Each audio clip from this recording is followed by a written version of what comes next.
Every Minecraft world starts with breaking a tree. Some people replant every tree they tear down, maintaining the landscape. But what if you wanted to do more?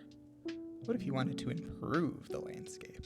The only problem is you think you know what you're doing until you build a few trees and they look like this. Well, I'm here to help. I will show you 5 easy steps to bring your tree building skills to the next level. Phase 1 is to think like an artist. You got a plan for everything. So let's start off with searching for a reference image. Here are the 2 that I use. You just want to make sure you take inspiration from these and make something that is your own. The next thing is to get together your block palette. Now, willow trees are a bit gray, but I didn't really want to use acacia, so I went with dark oak logs. For the leaves, I used mangrove because they have a droopy quality that willow trees are known for. Alright, phase 2. This phase is all about the trunk and branches. In order to build a building, you need the blueprints, which you should have from phase 1. And now, you need to lay your foundation. What you need to be thinking about when making your trunk and branches is that willow trees like to grow in 90-degree directions. So when you start, go straight up. Then make a sudden turn. The less you think about the direction, the better.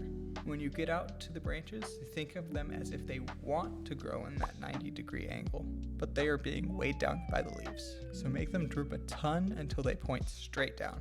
Then taper them off using some fences. For overall shape, you want to end up with a fairly round tree. So for this tree, I made a circle roughly where I wanted the branches to stop. You don't have to do this because your tree doesn't, and probably shouldn't, be this big. You should be able to get a bird's eye view and gauge that it's roughly a circle. And if it's not, don't worry, you can cover a lot with leaves. Which brings us to our next phase, leaf placement. Now, with leaf placement, it should intertwine with your branches. Don't be afraid to add branches now so that you can add more leaves. I do that a lot in this build just because I needed more coverage over certain areas. Anyway, with leaf placement, remember how those branches were being weighed down by the leaves? It's because the leaves are heavy. So always make them go down. And while you want to be covering most of the branches, you do want your trunk to still be visible. So you aren't looking for total coverage, but you do want about 90% leaf coverage and 10% trunk branches visible. But when you are inside the tree, you want to make sure that most of the branches you placed earlier are visible, because that is what gives willow trees a bit of their magic, in my opinion. Something optional you can consider is wind. It's not something I did in this build, but you can make all your leaves swaying in one particular direction to look like there's some wind going on. Something else to think about is light.